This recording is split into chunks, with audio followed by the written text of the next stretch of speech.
From the estimates we're seeing, 80 to 90% of all the FPV hits inside of Ukraine in the last year were done by radio frequency controlled FPVs. And fiber optics, only about 5 to 15%. And the other remainder were experimental AI drones.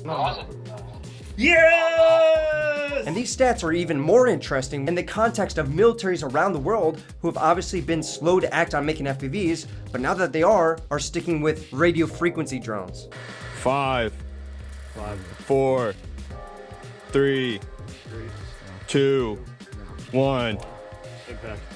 Why is this? Well, let's talk about it. So when we look at the USA with a drone dominance program, they want FPV pilots inside of each squad. And the drones that they're going to be using are radio frequency controlled Archer drones, which are just a typical 10-inch drone, but they're compliant with using US parts, so it's going to be a little bit more expensive. Now, why would anyone, especially the USA, want to invest and rely combat operations on something that's so easily jammable? Well, I think we need to look at Ukraine to understand why. My predictions for 2026 are that we're going to be seeing an increased usage of AI functionality in FPV drones, as well as an increase of fiber optic drones as the supply for the spools and the supply for all the different parts for it get less expensive and more attainable to standard units. To first get started with an FPV cell, you're not given the good stuff. You're given the bare bones parts that you have to put together yourself. So when we were making one, we could only access the parts and get the knowledge to make it work by going the radio frequency route. RF has been known for a long time. It's been used for the last 100 years for kamikaze strikes, but now they're cheap. There's tutorials online and they do the trick if you outpace the adaptability contest. No matter what, the front line always adapts, but radio frequency is special in that adaptability can be obtained by a simple RF switch in Betaflight, the software that we use to program these things, and within 30 seconds, you're flying on a different frequency that isn't being jammed. So when we look at fiber optic drones, they are more expensive. I've heard from producers of these drones that they go with the digital camera route other than the analog because it's cheaper that way in the long run, which is very confusing because it's 10 times the price than this camera right here, the analog one, 30 bucks. Not to mention the spool. I don't have one with me because they're so expensive. It's like $1,000 for a certain length of cord. And again, it's a one-way drone. It's not coming back. So fiber optics are useful. They've changed the battlefield.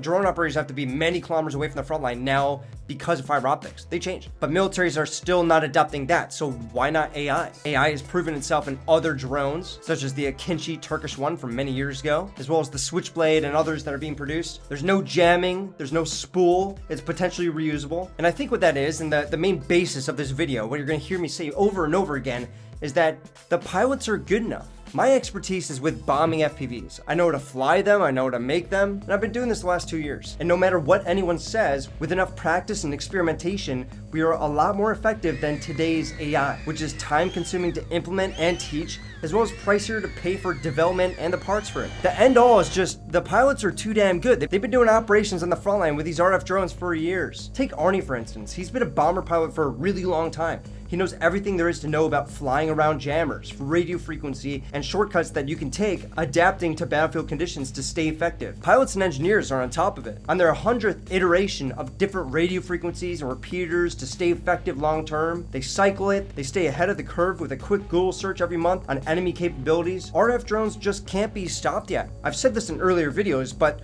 the cat's out of the bag. These drones aren't going away. RF drones are here to stay. And no matter how prevalent AI drones or fiber optics get in the future, you're always gonna have to have very expensive jamming equipment on you, no matter how much tech goes on to these drones through the next years. RF is a known solution to the battlefield, and if everyone went 100% towards fiber optic, some would adapt by going back to RF. Because again, nobody would be using jammers anymore. Why are we using trenches 100 years after World War I? Well, it's because it works against artillery. Jammers take batteries that are extremely expensive and energy costing, and the backpack ones, or truck-mounted jammers, only have a range of about 50 meters or so. Much less range than could protect a soft-skinned vehicle from a close impact of an RPG, or skilled bomber pilot that's been dropping bombs with inertia for the last 3 years. RF drones are cheap, they're still effective, amounting to the vast majority of FPV strikes even to this day, and have proven their ability to adapt to different countermeasures. Just like cope cages became a thing in response to the prevalence of javelins, FPVs, no matter what kind they are, will always have countermeasures put in place to stop them. Sometimes 2 RF drones to get through a net tunnel is more useful than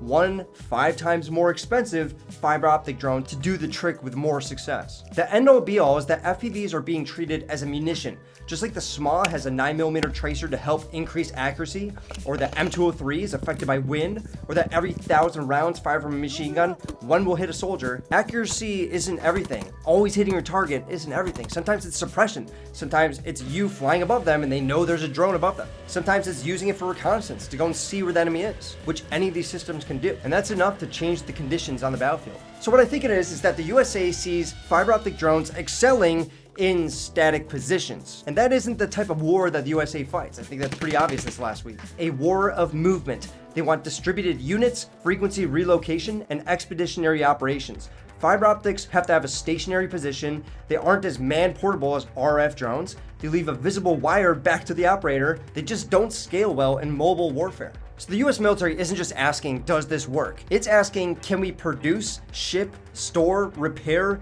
and replace this worldwide? Which of course you can put anything on a drone, but the more you put on it, the less accessible it is to the average squad, which the US military wants them to know how to operate these things. RF drones also integrate really well into existing US ISR architecture. They already have mesh networking. They already know about airspace deconfliction, EW coordination, which RF drones can very easily fit inside that space. They've already looked at it and found it attainable. They're fed into kill chains way easier because they're seen as a munition. A war of movement is fast. Firefights happen within a couple minutes and then they're done. So to have a fiber optic drone, which needs about 10 minutes to get ready and then fly out there, the fight could already be done. Whereas an RF drone is cheaper, it can self-detonate, or you can even return it home without any cost. I also think, and probably for good reason, that the US believes EW dominance is achievable. The US believes that with their air superiority, they're going to be able to suppress all this jamming equipment and let their RF drones and their EW systems work for them and not have the adversaries. So for that reason, RF drones are acceptable. There's not going to be as much jamming. You're going to be able to do the same effect on target that any of these other drones in the future could do. The training pipeline as well. How expensive would it be to train pilots in fiber optic drones?